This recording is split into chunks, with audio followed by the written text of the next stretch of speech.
नमस्कार दोस्तों, हमारे यूट्यूब चैनल पर आप सभी का स्वागत है।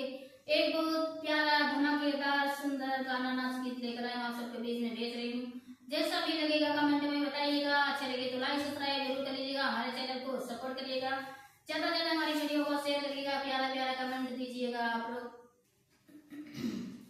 मोर पता